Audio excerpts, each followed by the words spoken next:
നമസ്കാരം. എന്തായാലും വീണ്ടും വീണ്ടും വന്നേ പറ്റൂ. വീണ്ടും വീണ്ടും വരുത്തുകയാണ്. വിടാതെ പിടികൂടിയിരിക്കുകയാണ് കുറെ ചാത്തന്മാർ നമുക്ക് ചുറ്റും. അപ്പൊ എന്തായാലും ഇന്നലത്തെ ദിവസമായിരുന്നു നമ്മുടെ ശോഭ എനിക്കെതിരെ കൊടുത്ത പരാതിയുമായി ബന്ധപ്പെട്ട് പോലീസ് സ്റ്റേഷനിലേക്ക് പോകേണ്ടി വന്നതും അതിനെ തുടർന്ന് അവിടെ പോയി മൊഴി കൊടുത്തു. ഏതാണ്ട് 3-3.5 മണിക്കൂറോളം സൈബർ പോലീസ് സ്റ്റേഷനിൽ ഉണ്ടായിരുന്നെങ്കിലും വളരെ മാന്യമായ സമീപനമായിരുന്നു. കാര്യം ഉദ്യോഗസ്ഥന്മാർക്കെല്ലാം വളരെ കൃത്യമായിട്ട് കാര്യങ്ങളൊക്കെ മനസ്സിലായി. അവരെന്റെ അടുത്ത് വളരെ നല്ല രീതിയിലാണ് സഹകരിച്ചത്. ഒരുപാട് കാര്യങ്ങൾ അവരെന്റെ അടുത്ത് പറഞ്ഞു. മുന്നോട്ട് ശ്രദ്ധിക്കേണ്ടതായിട്ടുള്ള ചില കാര്യങ്ങളുമൊക്കെ പറഞ്ഞു. കാര്യം ഇതിന് പിന്നിൽ കളിക്കുന്ന അവരുടെ ഉദ്ദേശങ്ങളും മറ്റു കാര്യങ്ങളും ഏകദേശം എനിക്ക് തോന്നുന്നു അവർക്ക് കൃത്യമായിട്ട് മനസ്സിലായിട്ടുണ്ടെന്ന് തോന്നുന്നു. എന്തായാലും എന്നോട് പറഞ്ഞ കൂട്ടത്തിൽ പുള്ളി പറഞ്ഞത് ഇപ്പോൾ അഖിലിനെതിരെ ഇങ്ങനൊരു കേസ് വരാനുള്ള ഒരു കാരണമെന്ന് പറയുന്നത് ഈ കമന്റ് ആണെന്നാണ് പറയുന്നത്. എനിക്കതിന്റെ ലോജിക്ക് ഒന്നും ഇപ്പോഴും ഞാൻ മനസ്സിലായില്ല എന്ന് അദ്ദേഹത്തോട് പറഞ്ഞു. അതായത് ഞാൻ ഒരു ഫേസ്ബുക്കിൽ ഒരു പോസ്റ്റ് ഇടുകയും ആ പോസ്റ്റിന്റെ അടിയിൽ അല്ലെങ്കിൽ ഇൻസ്റ്റാഗ്രാമിൽ ഞാൻ ഒരു ലൈവ് ഇടുകയോ പോസ്റ്റ് ഇടുകയോ ചെയ്താൽ ആ പോസ്റ്റിന്റെ അടിയിൽ വന്നിരുന്ന് ആൾക്കാർ മറ്റൊരാൾക്കാരെ അധിക്ഷേപിച്ചുകൊണ്ട് കമന്റുകൾ ഇട്ടാൽ അങ്ങനെ കമന്റ് ഇടുന്ന ആൾക്കാർക്ക് എനിക്കെതിരെ കേസ് കൊടുക്കാനുള്ള റൈറ്റ്സ് ഉണ്ടെന്നൊക്കെ അവർ പറയുന്നു. ഇനി അങ്ങനെ ഒരു നിയമമുണ്ട് എന്നുണ്ടെന്നുണ്ടെങ്കിൽ ദയവ് ചെയ്ത് എന്റെ പ്രൊഫൈലിന്റെ അടിയിൽ വന്നിരുന്ന് നിങ്ങൾ ആരെയും ആക്ഷേപിച്ച് കമന്റ് ഇടാതിരിക്കുക. അടിസ്ഥാനപരമായിട്ട് ഞാൻ ഈ കമന്റുകളൊന്നും അധികം വായിക്കാറില്ല. ഇപ്പൊ എന്നെക്കുറിച്ച് എത്രയോ ആൾക്കാർ എന്തെല്ലാം നെഗറ്റീവായിട്ട് പറയുന്നു. ഇപ്പൊ ഞാൻ രാഷ്ട്രീയ അഭിപ്രായങ്ങളൊക്കെ പറയുന്ന സമയത്ത് ഒരുപാട് ആൾക്കാർ മോശമായി സംസാരിക്കേണ്ട അവരുടെയൊക്കെ അഭിപ്രായങ്ങൾ അവിടെ കിടക്കട്ടെ എന്ന് വിചാരിക്കും. ചില വളരെ മോശമായിട്ടൊക്കെ ചില ഇടുന്ന കമന്റുകളൊക്കെ മാത്രമേ ഞാൻ ചിലപ്പോൾ ഡിലീറ്റ് ചെയ്യുക, അല്ലെങ്കിൽ അത്രക്കാരെ ഞാൻ അവർ തന്നെ പറയാറുണ്ട്, ഇവന്റെ ഈ പോസ്റ്റ് കണ്ട് മടുത്തെന്ന് പറയാറുണ്ട്. അപ്പൊ അത്രക്കാർ എന്തിനാ പോസ്റ്റ് കാണാൻ വരുന്നത്, വേണ്ട എന്ന് പറഞ്ഞ് നമ്മൾ കളയുന്നു. അപ്പൊ എന്തായാലും പോലീസ് സ്റ്റേഷനിൽ പോയ വിഷയം ഇന്നലെ ഏറെക്കുറെ അവസാനിച്ചിരിക്കുന്നു. അവിടുന്ന് ഇറങ്ങിയതിന് ശേഷമാണ് ഞാൻ പെട്ടെന്ന് നമ്മുടെ ഈ ചന്ദ്രലേഖ സിനിമയിലെ ഒരു രംഗം എനിക്ക് ഓർമ്മ വരുന്നത്. ലാലേട്ടൻ ഇങ്ങനെ ഇരിക്കുന്ന സമയത്ത് നമ്മളെ അനുപം പേര് മറന്നു ചിലപ്പോ ഒരാൾ വന്ന് കയറിയിട്ട് ഹസ്ബൻഡ് ആൽബി എന്ന് പറഞ്ഞിട്ട് വന്നിട്ട് അവസാനം ശ്രീനിവാസൻ വന്ന് പറയത്തില്ലോ, അവന് പ്രാന്താന്നി എന്ന് പറഞ്ഞ് പിടിച്ചോണ്ട് പോകുന്നൊരു സീനുണ്ടല്ലോ. എനിക്ക് ഇന്നലത്തെ ദിവസം എനിക്ക് അതാണ് ഓർമ്മ വരുന്നത്. അതായത് അവനുമായി 1% പോലും ബാധിക്കാത്ത ഒരു വിഷയത്തിൽ അവൻ വന്നിരുന്നിട്ട് എന്റെ ഭാര്യയെയും മക്കളെയും അമ്മയെയും വളരെ ആക്ഷേപിച്ചുകൊണ്ട് അവനൊരു വീഡിയോ വന്നിരുന്നുകൊണ്ട് സംസാരിക്കുകയാണ്.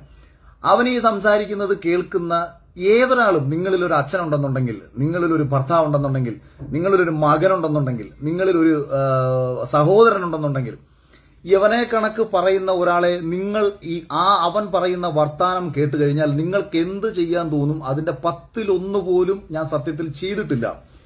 ഞാൻ അവനെ ഫോണിൽ വിളിച്ച സമയത്ത് എനിക്ക് അവനെ സത്യം പറഞ്ഞാൽ അവന്റെ ചെകിടടിച്ച് പറിക്കണം എന്നുള്ള ദേഷ്യം എനിക്കുണ്ടായിരുന്നു. കാരണം 1% പോലും, ഒരുവനെ 1% പോലും ബാധിക്കാത്ത ഒരു വിഷയത്തിൽ ഞാൻ സമൂഹത്തിൽ നമ്മുടെ ഈ സമസ്ത മേഖലകളിലും നടക്കുന്ന സ്ത്രീകളെ ചൂഷണം ചെയ്യുന്നു എന്ന വിഷയവുമായി ബന്ധപ്പെട്ട് ബിഗ് ബോസിനുള്ളിൽ ഇന്നലകളിൽ നടന്ന ചില വിഷയങ്ങൾ ചൂണ്ടിക്കാണിച്ചപ്പോൾ ഇവൻ അതിനകത്ത് ഇത്രയേറെ രോഷാകുലനായി എനിക്കെതിരെ പ്രതികരിക്കാൻ ഒരു ഒറ്റ ഉദ്ദേശമേ ഉള്ളൂ, ഇവൻ അപ്സരയെ തോൽപ്പിക്കണം.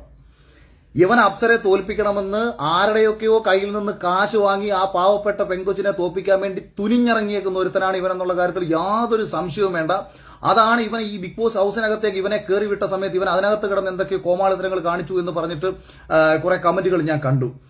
അപ്പം അതിനകത്ത് കയറിയിട്ട് ഊളത്തരങ്ങൾ കാണിച്ച് ഹസ്ബൻഡ് ആണെന്നുള്ള പേരിൽ തോൽപ്പിക്കാൻ ശ്രമിച്ചതിന് ശേഷം പുറത്തിറങ്ങിയിട്ട് ഇവൻ ഫേസ്ബുക്കിൽ ഏതോ ഗ്രൂപ്പിൽ പോയി ഇവനൊരു പോസ്റ്റ് ഇട്ട് പോലും, അപ്സര പുറത്തായി എന്ന് പറഞ്ഞിട്ട്. അപ്പോൾ അതിന്റെ ഉദ്ദേശം എന്താണ്?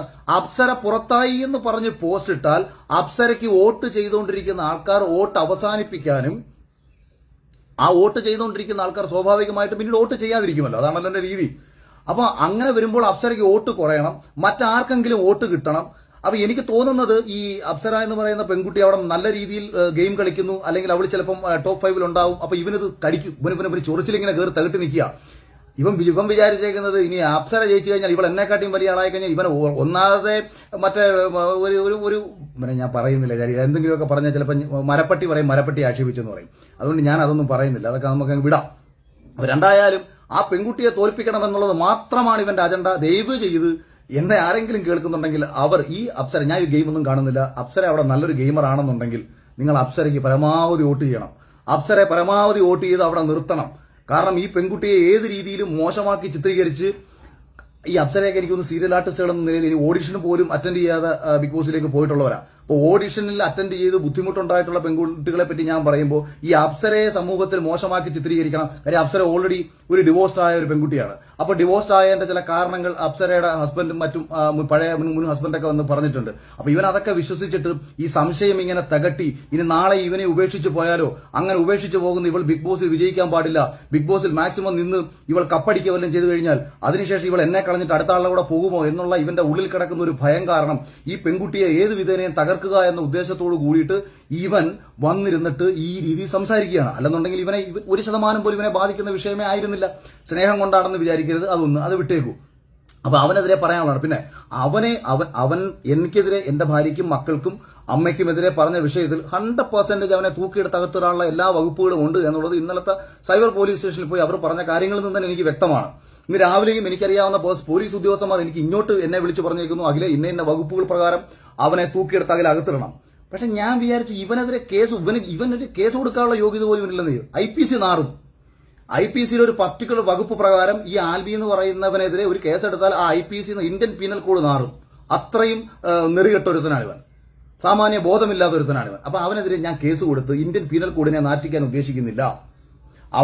അവന്റെ കുടുംബത്തിന് ഏറ്റവും അഭിമാനമായിട്ട് തന്നെ നിലനിന്ന് പോകട്ടെ. അവനാണ് അവന്റെ കുടുംബത്തിന് ഏറ്റവും വലിയ അഭിമാനം. അതുകൊണ്ട് ആൽബി, നീ ഇങ്ങനെ തന്നെ പോടാ, നീ ഇങ്ങനെ തന്നെ പോ. നീ അഭിമാനമാണ്. നീ പുരുഷ സമൂഹത്തിനും നീ നിന്റെ കുടുംബത്തിനും പക്ഷെ നിന്റെ ഭാര്യയ്ക്ക് അപ്സരയ്ക്ക് നീ ഒരു അപമാനമാണ്. അത് പറയാതിരിക്കാൻ പറ്റത്തില്ല. കാര്യം നീ ആ പെൺകുട്ടിയെ തോൽപ്പിക്കാൻ ശ്രമിച്ചവനാണ് നീ. അപ്പൊ ഇതൊന്നും എനിക്ക് പറയണമെന്നുണ്ടായിരുന്നു, അത് നിങ്ങളോടൊന്ന് പറയണമെന്നുണ്ടായിരുന്നു.